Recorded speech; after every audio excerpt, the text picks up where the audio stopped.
Welcome to the RotoWire Fantasy Baseball Podcast. I'm your host, James Anderson, and we're brought to you by Fantrax. And I got a fantastic guest with me this week. I've got the great John Pausma, one of the best high-stakes players out there. And John and I kind of roped him into what's become something of an annual tradition where we each did the 500 DC auction this past weekend, and now we'll be talking about it, seeing what went right, what went wrong, etc. But John, thanks so much for joining me. How you doing, man? Yeah, good, James. Hey, thanks for having me on. I remember this from a year ago, and it was a fun recap, and hopefully your audience enjoys it as well. Yeah, and you're going to be my probably my final high stakes redraft guest of the draft season. Going to switch into some more prospect focused content in the coming weeks, but I just wanted to recap all the great NFBC guests I've had on so far this offseason. Obviously, you're a great guest to kind of cap this off with, but I had Mark Cerebro on, had Steve Weimer on, Mark Winokur, Phil Dussault, Dustin McComas, Casey Bubba, Rob DiPietro, Dave McDonald, Rob Silver, Mike Mager. It was several months ago now that Rob Silver was basically telling everyone to get Connor Griffin on all their teams. So it's been a long off season, but really pumped to be able to kind of wrap up this high stakes run with the great John Pausma here. John, how many drafts have you done this season so far prior to this auction? Which contests? Yeah, prior to this auction, all I've done is some DCs.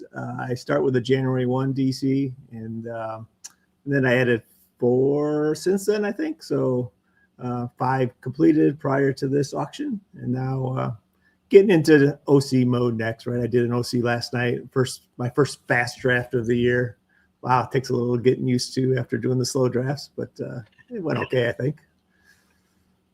Well, that's great. It sounds like you and I have basically done the exact same amount of contests and basically the exact same contest so far. I think I've got the same amount of DCs as you, same amount of OCs, but I know you're going to go on a bit of a spree here of OCs, and yeah, I'm glad I won't be in any of those with you, but good luck with all those coming up.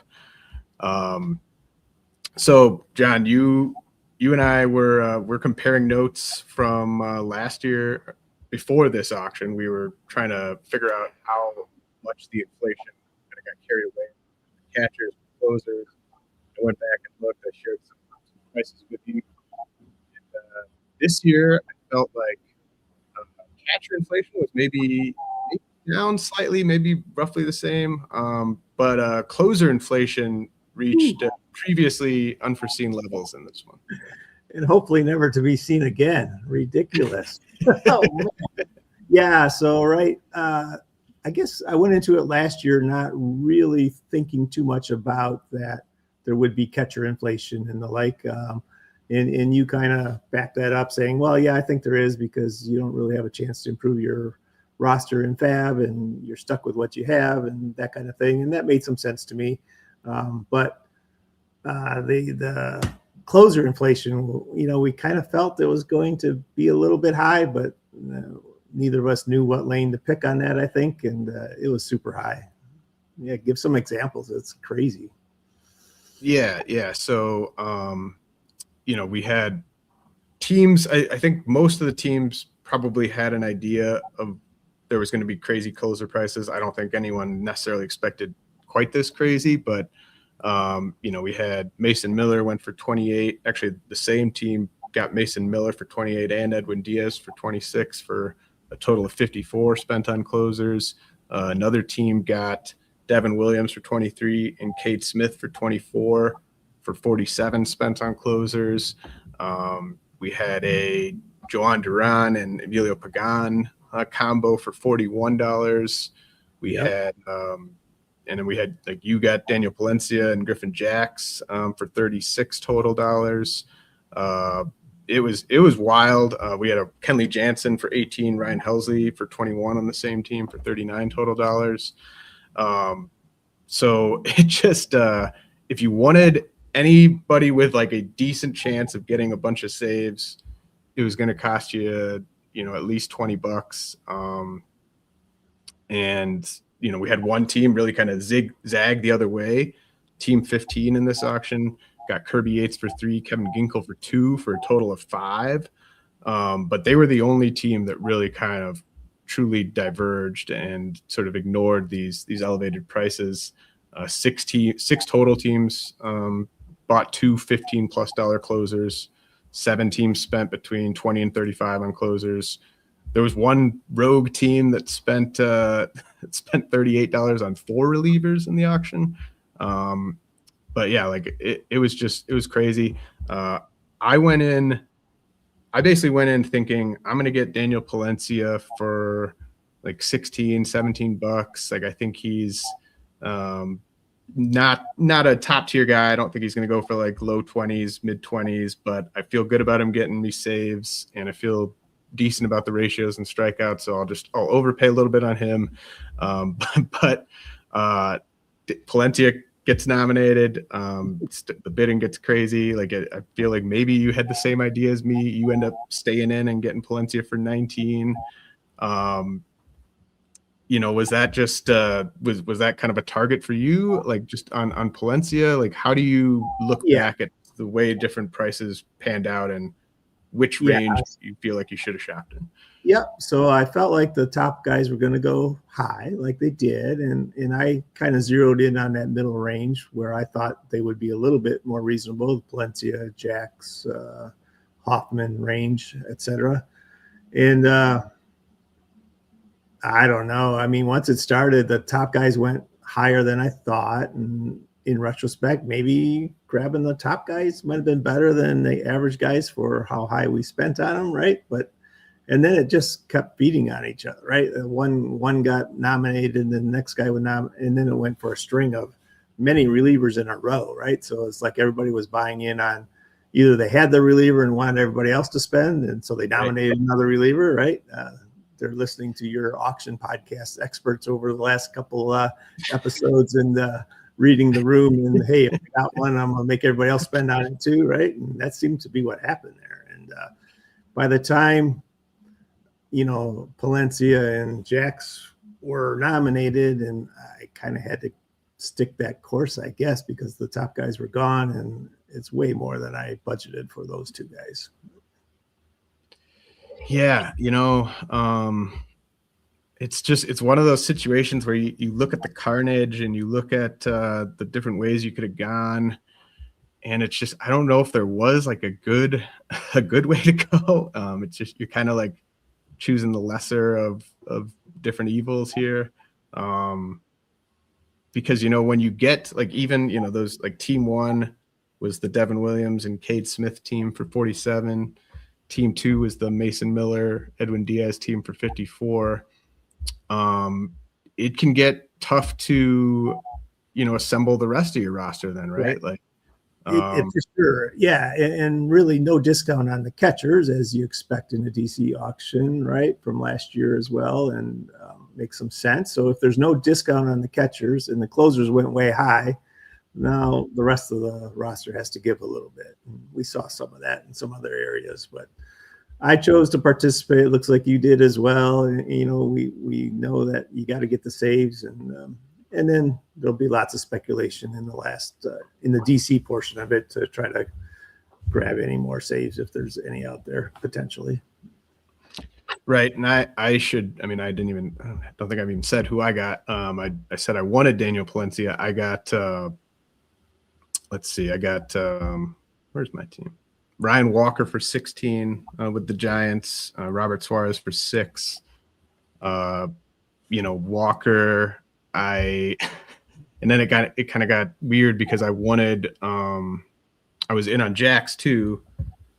I didn't go the extra dollar on Jacks. You got him, and then Walker came up, and at 16, like 16 for Walker didn't feel that bad relative to like just what everyone else was going for. Like, you had like David Bednar went for 25. Like that was at the peak of like the wild stuff. You had Brian Abreu went for like 12 in there. So I felt like Ryan Walker at 16 was fine. And then, but then Abner Uribe gets nominated, and I thought he was an even better buy. He ends up going for 13. and so that I didn't want to get back in on Uribe because that would have really deviated from my plan of only kind of spending for one double digit guy, but I regretted not being able to get in on Uribe there. So, what's your sort of read on this Brewers bullpen? The Uribe for 13 versus Ryan Walker for 16. Not sure if you have any thoughts on that. Yeah, so I mean, you can look at these combos a little bit, right? So McGill and Uribe did not go to the same team, and the total was what, 13 and 9, 22, right? So for 22, you could have had both Milwaukee guys. Houston, right? Hader 10 and Abreu was 12. So 22, you could have had both Houston guys. In retrospect, maybe one of those paths would have been better than. It's a little surprising that both ended up on separate teams. Regarding the Brewers, I don't know. I think it's a split at this point. I was leading early on in my DCs. I was drafting Uribe pretty aggressively. I felt there was a chance that McGill was going to get traded just from the talk, and now that doesn't seem like it's going to happen. And maybe that means he's not even healthy. I'm not 100% sure. He had some injury concerns at the end of last year, right? And then just hearing what Murph is talking about, he's pretty coy about it. You never know what he's thinking. But I think it's a split. And I wouldn't be surprised if Koenig gets a few in there too, depending on who's up in the ninth batting. But I don't know. What do you think? I'd like to go with one guy and be Uribe. I think Uribe is the better, strikeout stuff. And you know what? He should have the closer role just for his celebration move alone at the end of the game. Yeah, I've been drafting some Uribe as well. We did just have a note up on rotowire.com, YouTube 15 if you want 50% off, where McGill had a PRP injection over the off season as sort of like a preventative type of thing. I look at Uribe, he just looks like a guy who's going to be a closer for 6, 7, 8 years, where he's just got that mentality. Yeah. He refers to himself in the third person in interviews, and I see him being the Brewers closer for a while, even if they do split chances early this season. And I just kind of think they're gonna eventually pick a guy. I don't think they're just going to go all season with a straight bullpen by committee. But you talked about the idea of pairing teammates up with Astros, with the Brewers. I think it's obviously a tough room. A lot of good people in this league. Do you think people just kind of felt like that would maybe cap their ceiling? I guess if you sort of go. Because then you would maybe be tempted to buy a third reliever, or you just kind of know you're only going to buy 2, and then you're getting maybe 38 saves or 40 saves from those 2. Yeah, I think in the case of the Brewers, it could be a split, and neither could return the value. In the case of Hader, Abreu, Brian Abreu, I think if Hader's healthy, then you got a great. Then that's fine. And if he's not, the other guy's going to get all the saves, right? So I would think. So that one, I could see that one being more likely to do. But either one, I think, could be a good choice to try to do. But I don't know. Each roster spot is so important too, right? So if you're going with relievers, then you're giving up a starting pitcher, and that's really important in this format. Is that 7th starting pitcher spot in the auction part. Right. Yeah. There is a pretty notable dip from at least the $2, $3 pitchers in the auction versus the reserve round pitchers available there. We're going to head to a quick break, but when we come back, I want to talk to John about how these crazy reliever prices affected the values at the other positions. Keep it tuned here. Fantrax is the most customizable fantasy platform in the industry, offering the greatest fantasy experience for your dynasty, keeper, redraft, and best ball leagues. Coming from another service, Fantrax makes it easy. Fantrax can import any of your current leagues and customize if needed. Fantrax offers the most in-depth player pool in the industry, including minor league players. Do you need a customizable commissioner service for your fantasy league? Fantrax offers more customization than any other platform. Waivers, categories, scoring system, schedule. Fantrax offers custom solutions for all that and more, and it's all free. Sign up for free today. Simply go to fantrax.com/rotowire and sign up today. That's fantrax.com/rotowire. Fantrax, the home of fantasy sports. All right, John. So obviously, if we've got teams spending, over $50 on their closers, over $40 on their closers, and the catcher prices weren't really that discounted, obviously there's going to be some values at other positions. So what area of the draft board, like what types of positions, what types of players did you think were going for really good values here? Yeah, towards the end of the draft, or the latter half of the draft, second half of the draft, I would say, after that second break, the outfielders really went cheap, I thought. The middle outfielders, like Happ went for $5, Adalis Garcia $4, Frelick $3, Trout $3, Ward $7, right? Like really good buys on those, I thought. And that's what happens. Something's got to give, right? And it was such a sharp room, like all good players. Nobody had any money left. Sometimes you see an auction board with $3 or $4 or $5 left, or they had to put $11 on a guy that's a $1 guy. Nothing like that happened in this auction. It was everybody spent all their money and spent it. It was a good room, I thought. It was tough. Yeah, and I just felt like I constantly felt during this auction that other people were trying to do something I was trying to do. Like it's just like whether it was just a player that other people wanted, and then I think you hit on it with just the cheap outfielders. I just think a lot of people went in with the same plan of like not spending that much at outfield, and it just sort of played out that way. And yeah, like I had it in my notes. I was just taking notes during the auction of like guys to talk with you about. I just wrote Taylor Ward in there, and then I looked back right. The next morning. I was like, what did I have that in there for? Oh, just like he went really cheap. I also I had an error during the auction of just operator error, basically, where I had $4 left. I needed a pitcher, I needed a starting pitcher, and I needed an outfielder, and I nominated I think I nominated Trout for 2, and then somebody else went to 3. I should have just thrown him out for 3, and I probably would have got him for 3, but then I ended up getting Jung-Hoo Lee for 3, and I sort of needed the batting average. I felt more than Trout, but I just $3 Trout. I could have had it, and I whiffed, and so I feel like that was a mistake by me there.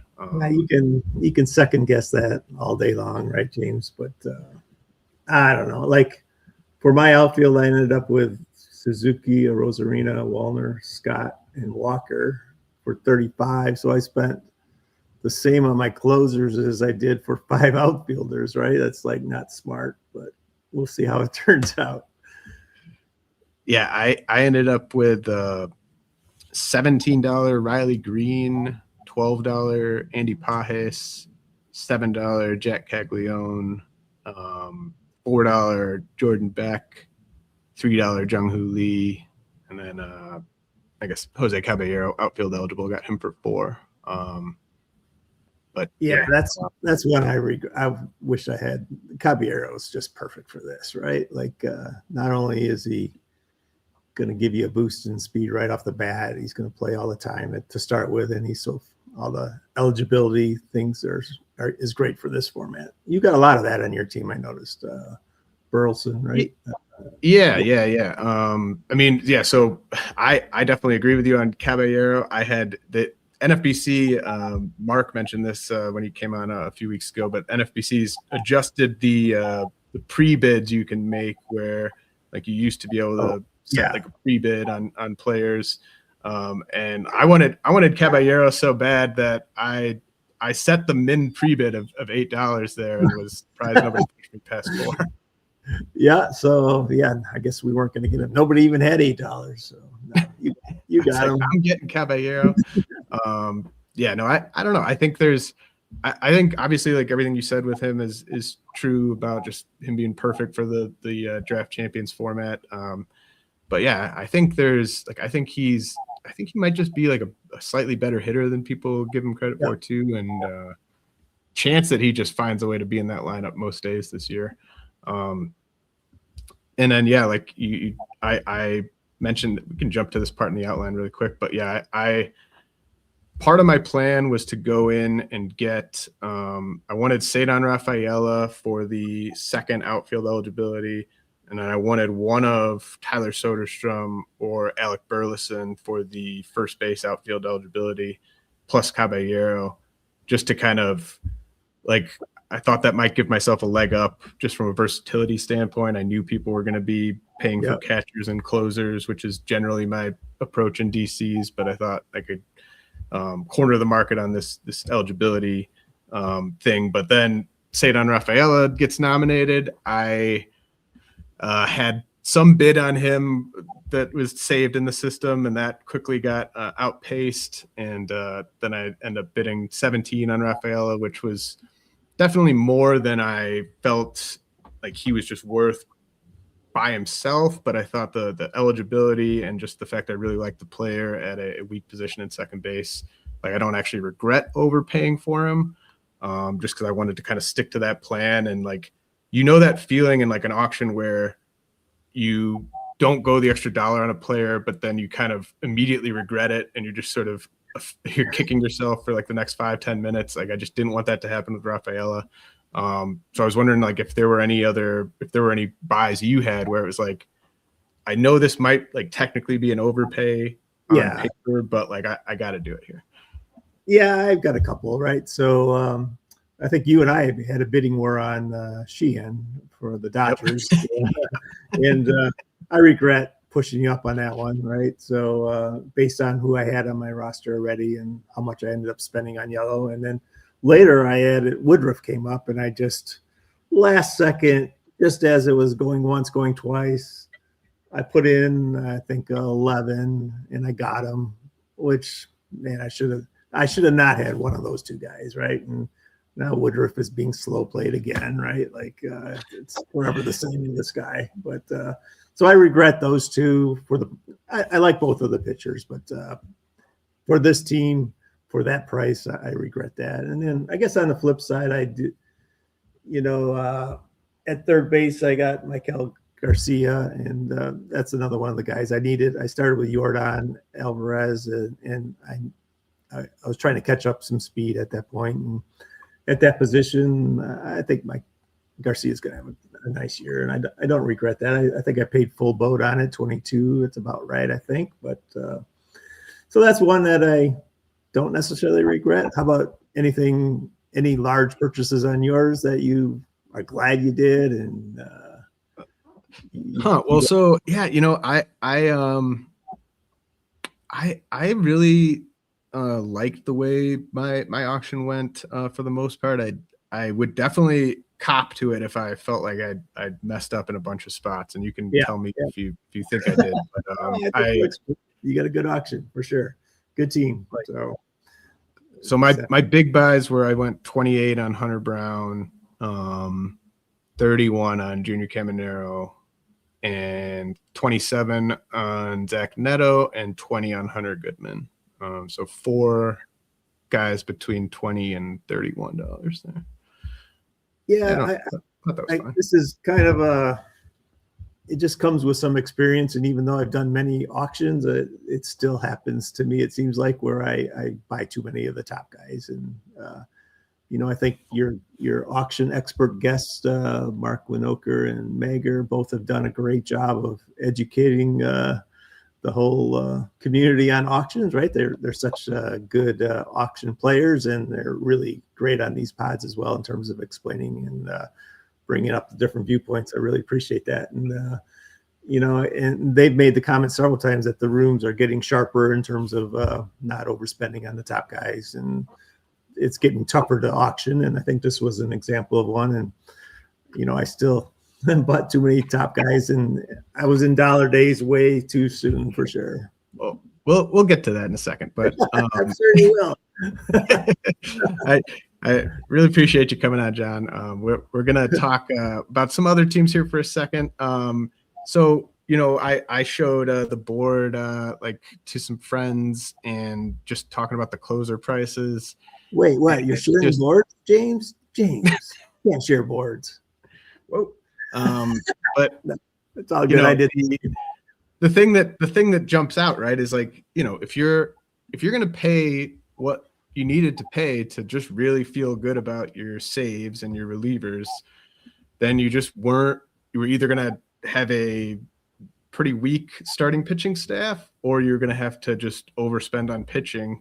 And team one had two big time closers. They end up with Max Fried for 23, Nick Pivetta for 16, Michael King 10, and then 3 pitchers for a buck or two to spend a total of 54 on their starters. Team 2 was the team that really went nuts on relievers and got the top 2, I believe, Mason Miller and Edwin Diaz. And Team 2 has Ace Mackenzie Gore, and then SP2 Tatsuya Imai with Cade Horton, Zach Gallen, Quinn Priester. You have another team that went big on closers, ends up with Joe Ryan and Blake Snell, but then Nick Lodolo, Tanner Bybee as well. So you kind of get the idea. Like you just couldn't really emerge with the closers and the starters unless you do what you did, John, where you got you had kind of the best of both worlds. But like, did you see any of these starting pitching staffs where they just went crazy on relievers, and then you just look at the starting pitching and it's just like they're probably dead on arrival in a league this sharp? Yeah, it's a tough way to go. I don't know if they're dead on arrival, but I feel like it's going to be tough for them to compete in the pitching categories, right? Like Team 2 with 54 spent, so as you outlined earlier, on relievers, the Miller Diaz team. I mean, if Gore is your one, I mean, we can like some things about Gore, but he can't really be your one, I don't think, right? So he ended up with 43 on starters and 54 on relievers, right, in terms of his split. So I don't know. I mean, he's going to have to hit on some yellow in the reserves, and maybe he's a good player, and he definitely could. That seems like a tough way to go. I took, and then Team 1 as well, like and then 3, like you said, Ryan and Snell, both with some injury concern right off the bat. Lodolo I like, of course, and Bybee is a nice pitcher, but so I think some of those are tough to make it that way. And I did, like you mentioned, I spent up on both, which ended up with a really high number, which I didn't even realize the total until afterwards. I think I showed the board to Mark Winoker, and he said, "John, you spent 135 on yellow." I said, "What?" I don't know. So it happened, and part of it was that buy on Woodruff, right? And yeah. I mean, I definitely, I've been sort of off Woodruff this draft season, but I love the other 4 double-digit dollar buys you had. Like, I think you were bidding against me on Hunter Brown, and then right after that, you grabbed Christopher Sanchez, and like I think I was even involved in the bidding on Sanchez just because he was like going for too cheap at one point. But you got Sanchez for 29, then you got Chris Sale for 28. You mentioned Sheehan, obviously. I think even after losing out on Sheehan to you in this one, I think he's still one of my most rostered pitchers. And then a new target of mine, Shota Imanaga. I love that one. I really wanted Imanaga here. Thought about going the extra dollar there for Imanaga. You got for 10. So yeah, I mean, I really like all those pitchers, and then like Reynaldo Lopez for a buck. That seems like a pretty solid $1 flyer in a league like this. Yeah, I couldn't get him for less. So yeah.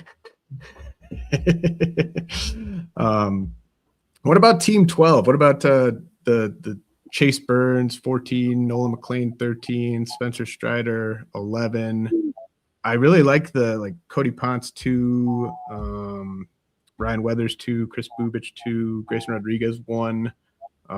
Definitely not enough sort of proven commodities there, but like I think that's at least like an interesting way to build out a staff if you're going to go that cheap in starting pitching.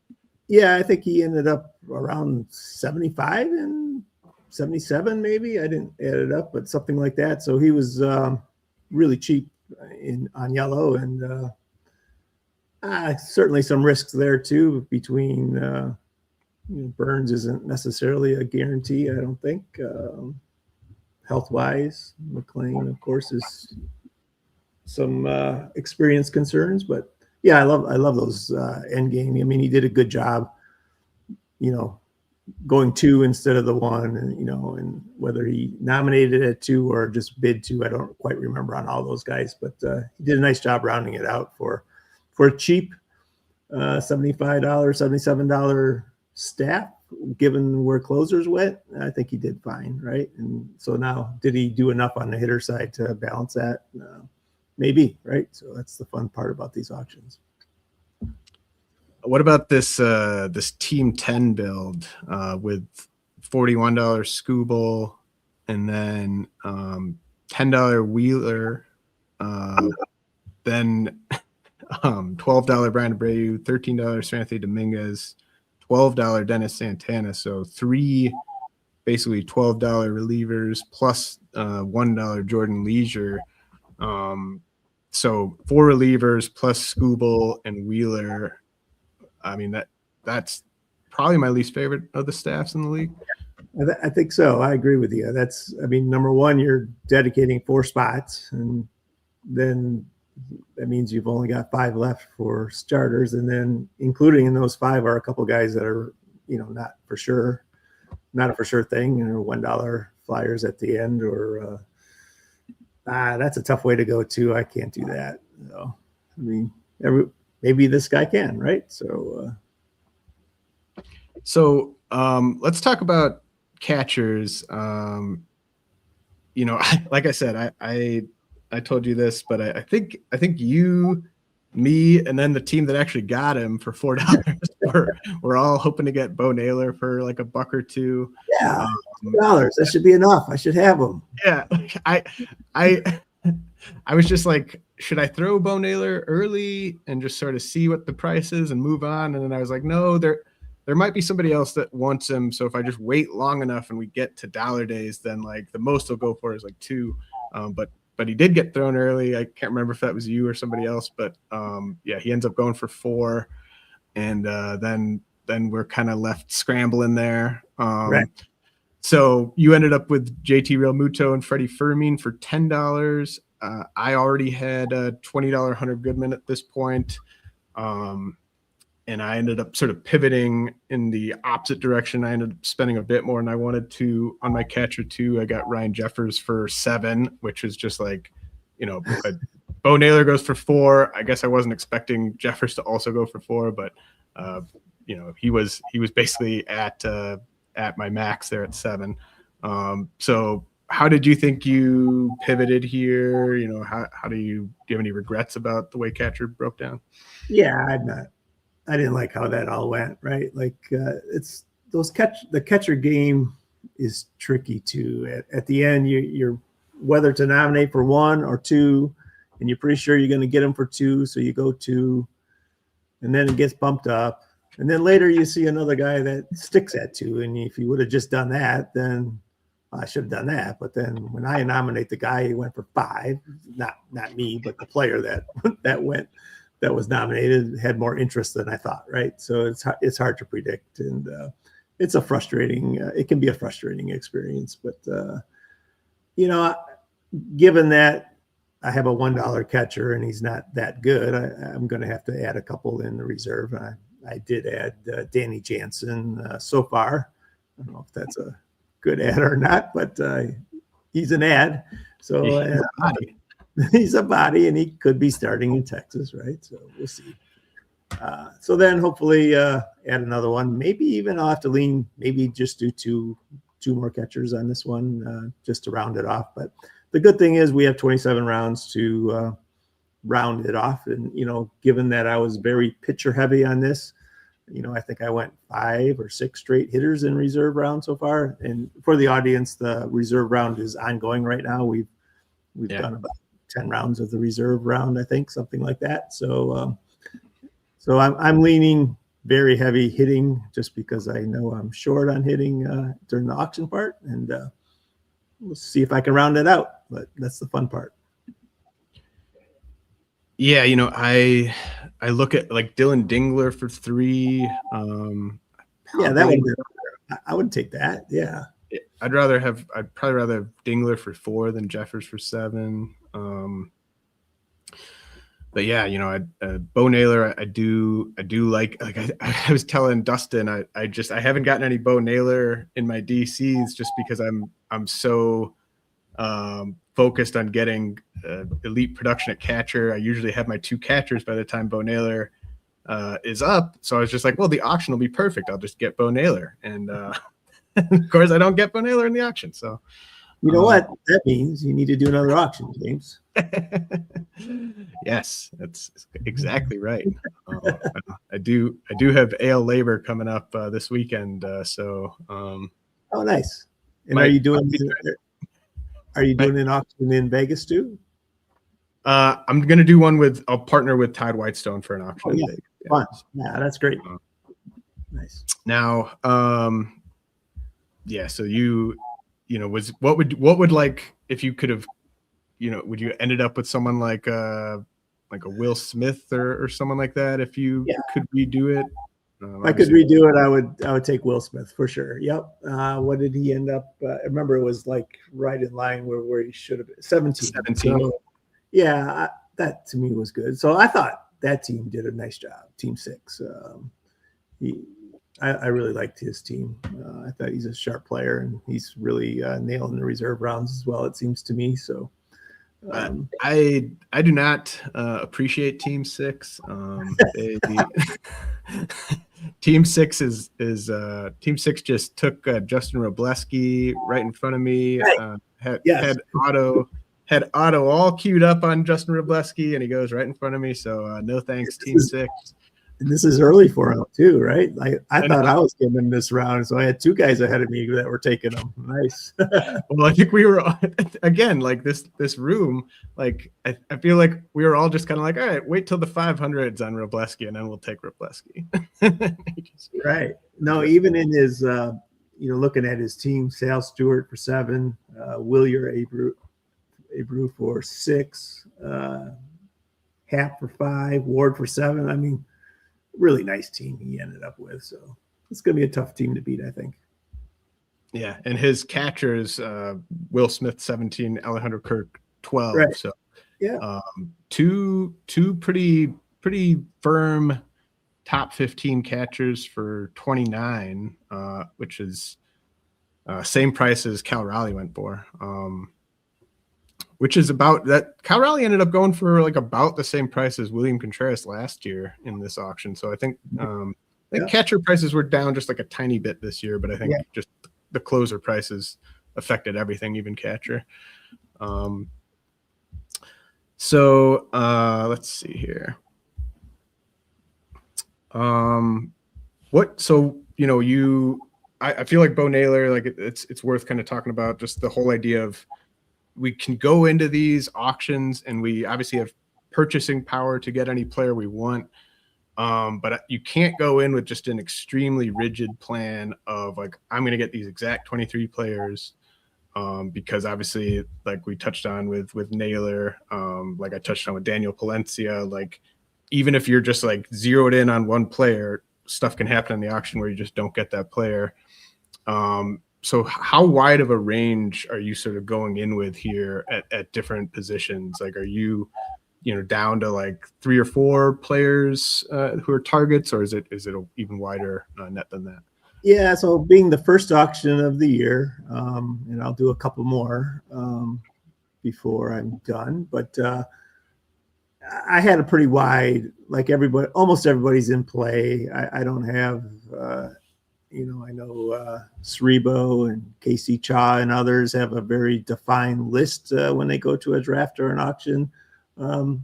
I've got almost everybody in play, I think, for the right price. And certain guys I know I'm not too interested just because I know where they generally go for. But there's always a case. Silly stuff happens sometimes in an auction, and you get a guy at a big discount. So I do have a pretty wide array of people that I'm looking at. And, I second guess when I go back and look at this thing and what happened. And honestly, I feel like I tried to track everybody's spend and I wasn't set up for success on this one. I was trying to do too much. I had, I've got Rotolab up. I've got the auction room. And I'm trying to get everybody's guys on the right team so I know who's gone and for what amounts. And I shouldn't really care about the amounts on the other players and just trust the board. And I ended up doing too much and I couldn't keep up. And I think this is, it goes back to what Mark Winokur talked about a couple of times on his pods too, is you need to keep it a little bit simpler. And my next one, I'm definitely going to do that and just have, a couple of sheets of paper with the positions in AAV order or aggregate or whatever order, or have those two numbers and by position, and instead of trying to track it the way I did. So how do you approach it, James, in terms of what you've all got going on in the middle of this auction? Right. Yeah. I think that's all really, really good stuff to say there. I got invited, Rob DiPietro, who's in this auction, like every year he does like a stream where people in the auction can come hang out during the auction. I turned him down last year. This year I was like, I'll check it out. But then I just dropped off pretty quickly just because I was just like, I can't focus with like Curlin just talking up a storm. Like, I got to get out of here and really focus on this thing.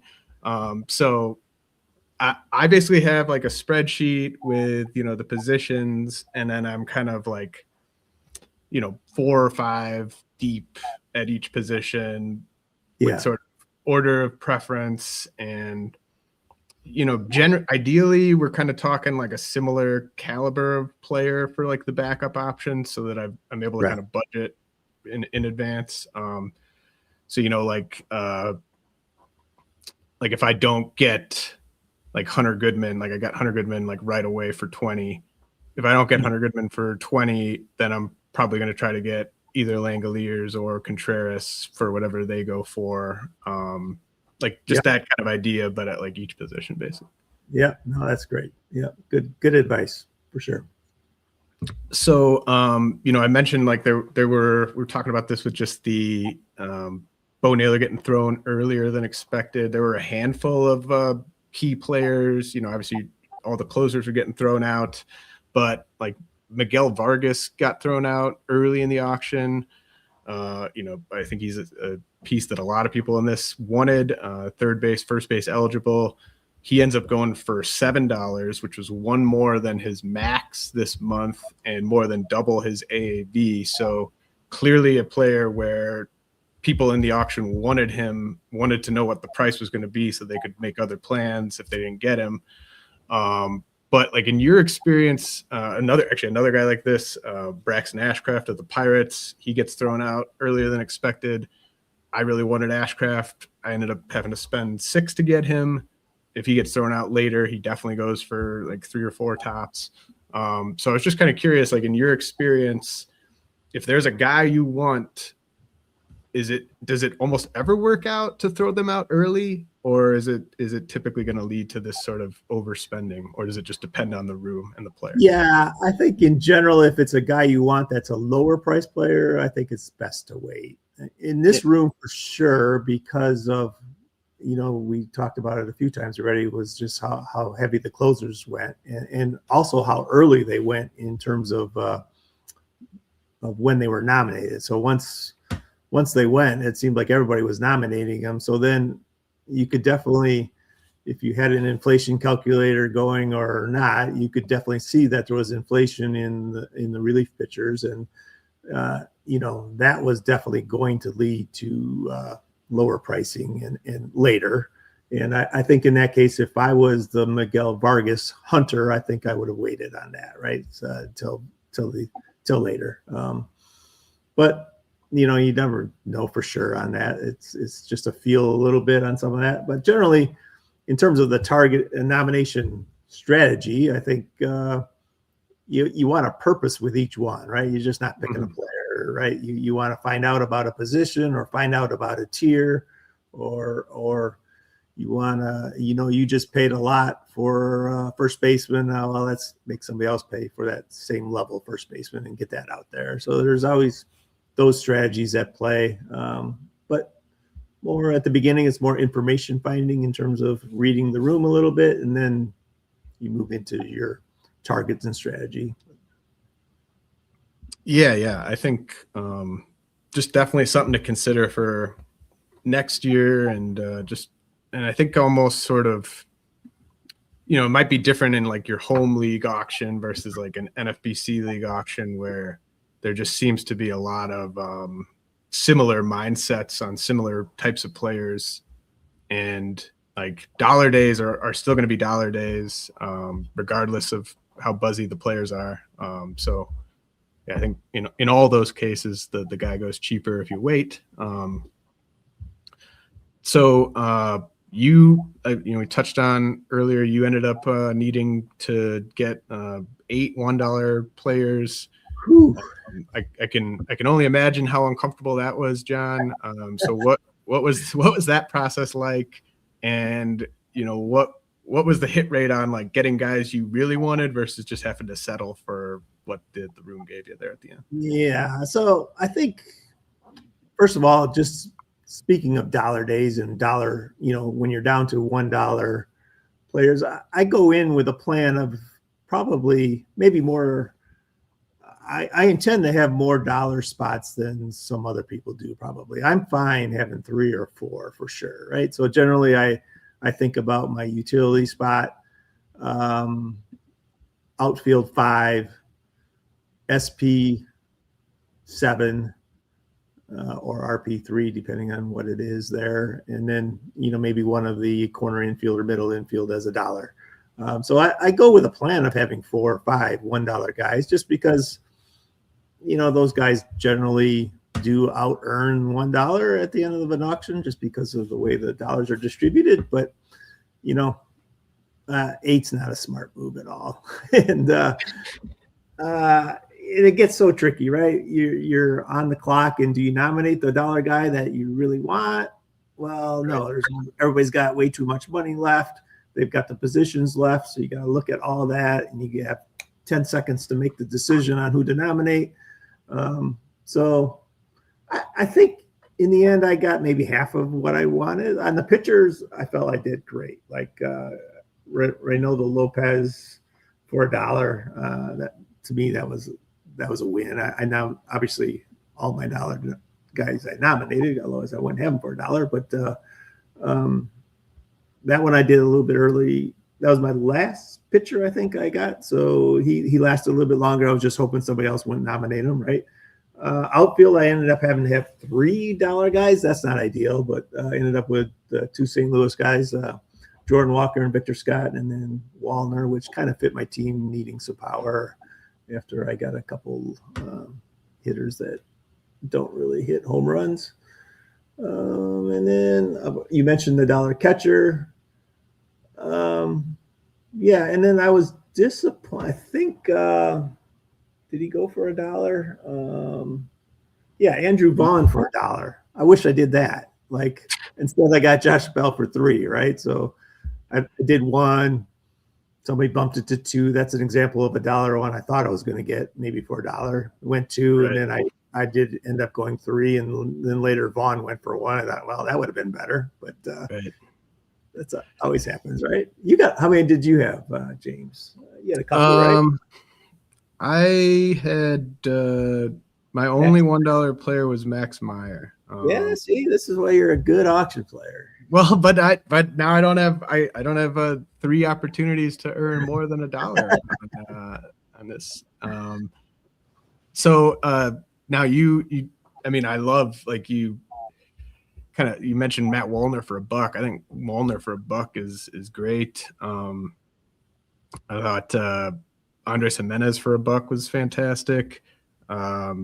obviously you got Luis Rengifo per dollar, kind of, obviously betting on the Brewers.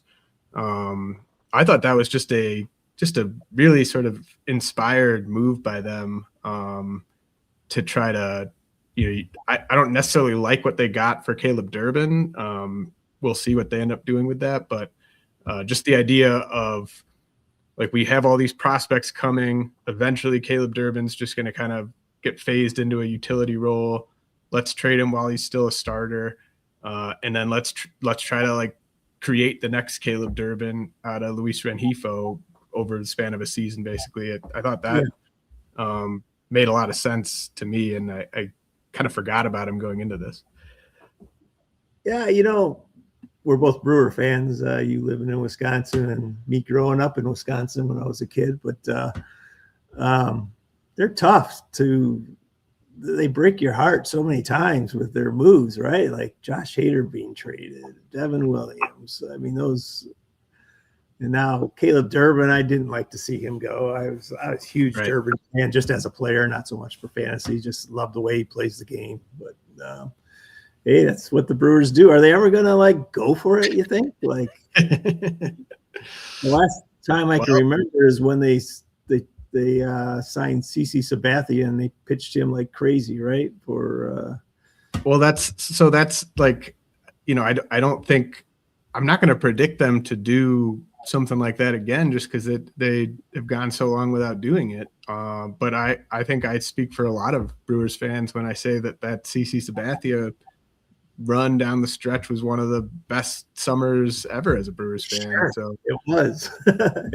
Like CC Sabathia to this day is still one of my favorite Brewers of all time. So 100%. I definitely think there's something to be said for making that type of a move, and especially when you have like the Brewers. I still think they have the best farm system in baseball, just when you factor in depth and top end talent. So I feel like they could have their cake and eat it too this year, where they could make a big splashy move at the deadline without compromising their long-term future. So certainly would hope for that. But that famous Andrew Friedman quote of like or I guess no, it's a free agency quote, but like I feel like today, like to get the type of player we're talking about, like a CC Sabathia in trade, you do kind of have to, quote unquote, like overpay to sort of win the bidding war. And like the Brewers to this point, just they seem sort of unwilling to overpay in those situations. But I certainly think they should. Yeah, and I don't understand all the economics that go into the TV revenue and being a small market team. And I know they draw super well, but I don't know how the rest of the revenue works. But it's just, you just like to see them do another one of those moves and make a run at one here. Do you think? Are you kind of bullish on you talked about the two Cardinals $1 buys? Are you bullish at all on Walker, or is it just kind of like he's never going to be this cheap? He's a buck. That's chart. More the later. I think he's the type of guy that could turn it around. He's still, I kind of like that one, but nice. I don't know. There's a lot of prospects coming there for that outfield too, right? I've seen quite a few of those players being taken in DC drafts. So obviously there's some guys hunting for those spots, but I think I've not been a huge Walker fan, but for $1 and on this team where I needed some power, he's big enough to have some power if he could only connect with the ball. But we'll see. Yeah, so I had a couple bad beats late. I mentioned I got Max Meyer for one. I really wanted Simeon Woods Richardson for one, but somebody else got him for one before I could nominate him, and then I nominated Cade Cavalli for one, and someone else went to two. So Max Meyer was, I guess, my third choice there for that spot.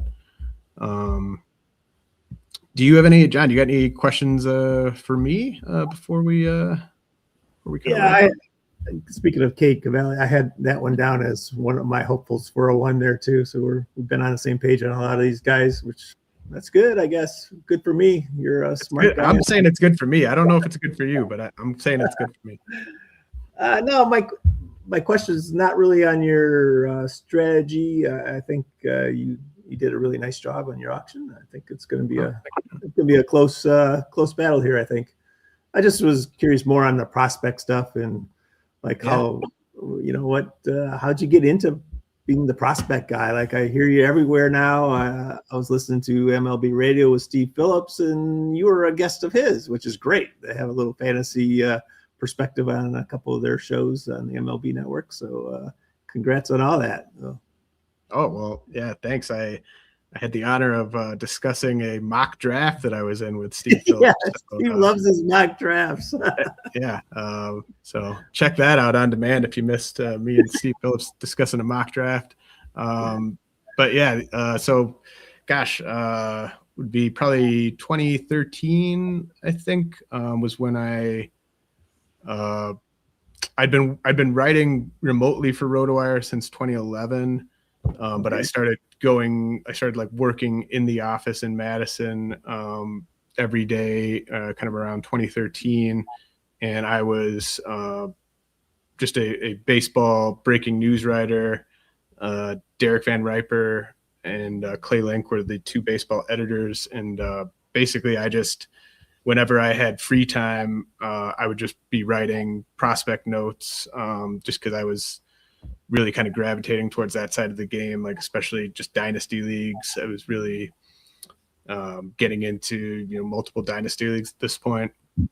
So I was just writing a bunch of notes on prospects who were performing well and that type of thing, and just eventually got to be the lead prospect writer. And so that was a while ago. Yeah, your articles are great, like your Farm Future that you did a month ago about top 50 for this year. On that list, has anybody like really moved the needle in the last 30 days, would you say? Well, yeah, it's funny you mentioned that list. We'll have another expanded list in about a week, I would say. So first week of March, we'll have that up. And I think Connor Griffin might be pushing up past Bubba Chandler and Trey Savage. I think on the last one I had those 3: Ed McClain, Chandler, Savage ahead of Griffin. Yep. I think McClain. Don't quote me on it, but we'll see McClain versus Griffin. But you Savage getting brought along slowly in camp. Bubba Chandler looked terrible in his first start. Yeah. So, I think that there's a little movement for you. Sal Stewart, I think he's the same. Basayo the same. This is going to be there's so many starting pitching prospects where like it's almost sort of a start to start basis of sort of how much you want them for 2026, right? Like, right. Like Robbie Snelling, Connolly Early, Peyton Tolley, Jonah Tong, these types of guys, like Elmer Rodriguez, Brandon Sproat, like that whole Brewers. Like I love like Henderson, Sproat, Gosser. Like I think they're all pretty good. So just sort of tracking these pitching prospect job battles in camp, and like Jack Wenninger had a great start with the Mets the other day. Carmen Mlodzinski had a great start the other day. I know he's not a prospect anymore, but like just these 2-inning starts by pitching prospects are really kind of moving the needle.